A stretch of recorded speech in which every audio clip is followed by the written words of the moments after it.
134 yards flag. Real tough lie. Oh, spectacular. 3 seasons, 3 golden chances, each slipping from Gino title's hands like smoke at dawn. The Maybank Championship has become her personal curse, a brutal reminder of golf's cruelty. In 2023, she survived a record 9-hole playoff and still lost. In 2024, she missed by 1 shot. And in 2025, history repeated until rookie Miyu Yamashita stormed back from 8 down, snatching the trophy in a shocking twist. Just said to the guy, the media guy that walked up with me today, like, I don't think I'm good. I don't think I'm that good. He just like, what are you just saying? Gino Thitikul isn't just another LPGA player. She's the undisputed world #1 and the most dominant force in women's golf today. That ranking wasn't an accident. It was earned through relentless brilliance. In 2025 alone, she's claimed 2 major titles, the Miss America's Open in May and the Buick LPGA Shanghai in October. Out of 27 winners this season, she's the only one with multiple victories. That's not luck, that's supremacy. Her consistency is staggering. 18 tournaments, 17 cuts made, 12 top, 10 finishes. Nearly every time she tees it up, she's in contention. She leads the CME Globe by over 1,000 points and tops the Rolex Player of the Year standings with commanding gap. She's also the defending CME Group Tour champion, holder of the record-setting $4 million prize.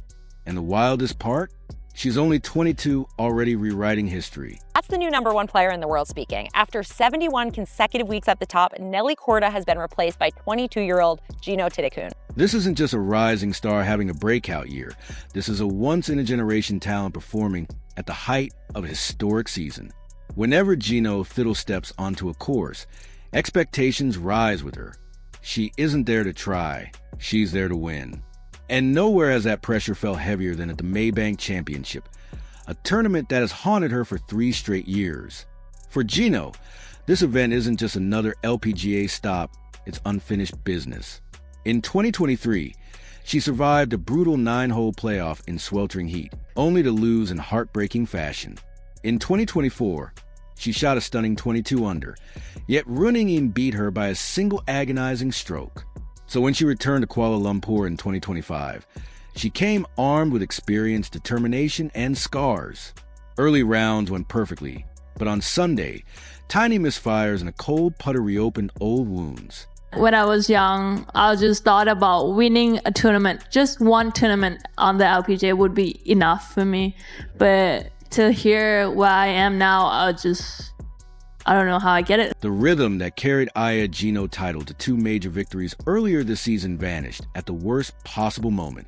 8 shot behind her, rookie Miyu Yamashita was quietly crafting around her life 7 birdies, 0 bogeys, a flawless 65 that turned her from an afterthought into a sudden threat. It was brilliant golf, absolutely. But it also highlighted the difference between playing under crushing expectations and playing with complete freedom. Gino, the world #1 and the only 2-time winner of 2025, was expected to close this out, expected to finally conquer the tournament that had haunted her for 3 straight seasons. Every swing carried the ghost of 2023. Every putt revived the sting of 2024. She wasn't just fighting for a title, she was fighting the weight of history. Yamashita carried none of that. As the underdog no one expected to contend, she was fearless, free to attack every flag, free to swing with abandon, free to roll every putt without thinking about consequences. That mental freedom is a luxury leaders never have. When it was over, Gino finished at 17 under score, good enough to win almost any other week, but not here. Not again. She missed the playoff by a single heartbreaking stroke, forced to watch him outside the ropes as Yamashita, Hannah Green, and Hyo Joo Choi battled it out. Then came the dagger. Yamashita drained a 20-foot birdie in sudden death, completing one of the season's biggest comebacks. Headlines celebrated the miracle, but in the quiet of the clubhouse, Gino faced her 3rd straight Maybank heartbreaker closest yet. And here's the truth. Based on form, consistency, and pure dominance, no one in that field deserved that trophy more than Aya Gino title. She earned it all season long. She just didn't win it today. Gino is from Thailand and joined the LPGA Tour in 2022. She's had a spectacular year. She's also hilarious, which I really appreciate, and she loves to joke around in her press conferences. She's always a breath of fresh air coming in to talk to the media. Gino walked into this tournament knowing every corner of the course. She had battled it for 3 straight years, learning its pressure points, its traps, and what it demanded from a champion. This wasn't a new battlefield for her. It was a final chapter of a long redemption arc. Yamashita, on the other hand, arrived with no history and no scars. A clean slate. And yes, she delivered a stunning Sunday round. But can one magical day outweigh 3 years of mastery, heartbreak, and dominance? Gino's game is complete elite ball striking, brilliant course management, and mental toughness forged under the heaviest expectations. She leads the Player of the Year race by nearly 40 points. Even the LPGA scoring system says she's been the superior player of 2025. Yet, the spotlight chased the comeback story. Yamashita won the day, but the season, the legacy still belongs to Gino. New York food, New York cheesecake, New York pizza. I just get fat now, but... After breaking down every stat and moment of this tournament, the picture is clear. Miyu Yamashita absolutely won the 2025 Maybank Championship. She sank the putts that mattered, delivered a flawless 65 on Sunday, and showed pure steel in the playoff.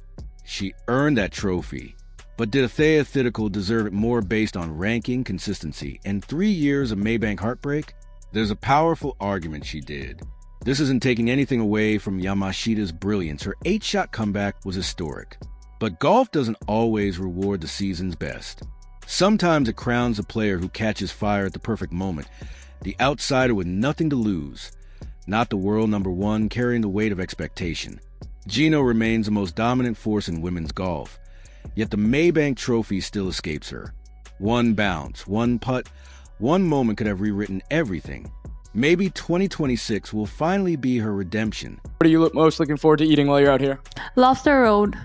Met when he was 14, I was 13, and I have no idea who he was at that time. There's one part of this story almost no one talks about.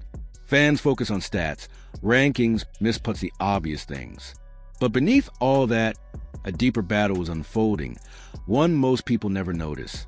What if Gino's toughest opponent that weekend wasn't Miyu Yamashita at all, but the game itself? Think about it. 3 straight years of heartbreak on the same course, under the same heat, facing the same memories on every green, especially the 18th. That's not just golf anymore. That's deja vu turning into a psychological maze. Every bunker and slope was a reminder of what slipped away before. You can train your swing and your consistency, but how do you silence the voice that whispers? Not again. Then comes a physical toll. The Asian swing is brutal. By the time Gino reached Kuala Lumpur, she had crossed time zones, climates, and logged more air miles than most people do in months. Those things don't show on a scorecard, but they drain your focus, patience, and eventually your putting stroke. The West course demands perfection. Yamashita played with nothing to lose. Gino played with the weight of the world number 1. One swung with freedom, the other with expectation. Maybe the real difference wasn't a putt, it was an invisible war only champions fight. She seems to be pretty surprised by her own success, even if the rest of us aren't. And I think she'll just continue to be herself, and she's going to go really far. And here's the twist no one saw coming. Maybe Gino Thitilkul's struggle isn't just about bad bounces or missed putts. Maybe it's tied to the sport itself. When someone becomes too good, too consistent, too dominant, the narrative shifts. Fans adore underdogs. They crave miracles. But dynasties, those get old fast. So when a rookie storms the leaderboard and takes down the world number 1, the headlines explode. But when Gino wins, people shrug. No shock, no story, no fairy tale. Maybe that's why her heartbreak hits harder, because the world seems more entertained by her losses than her victories. And that's the quiet burden of sustained greatness. I think I'm the same person. It's just the number-wise that it's golf, the ranking, the stats, that they just build it up. The real controversy isn't just the scoreboard, it's how women's golf treats dominance. Gino Thitikul doesn't perform for drama. She doesn't falter. She doesn't explode. She doesn't chase headlines. She brings precision, discipline, and relentless consistency. Yet modern sports media favors chaos, surprise, and viral moments. When Yamashita surged from 8 shots back with fearless aggression and drained that miracle putt, the story captured the spotlight. Gino's brilliance, reflected in stats, rankings, and season-long dominance, became secondary. But legends aren't born from one extraordinary finish. They're forged through years of unwavering excellence. Every generation needs a player like Gino, a steady force redefining what greatness looks like. As she walks off the 18th green for the 3rd straight year, the scoreboard may deny her closure, but her story grows. Dominance isn't always celebrated, but it leaves a legacy no single victory ever could.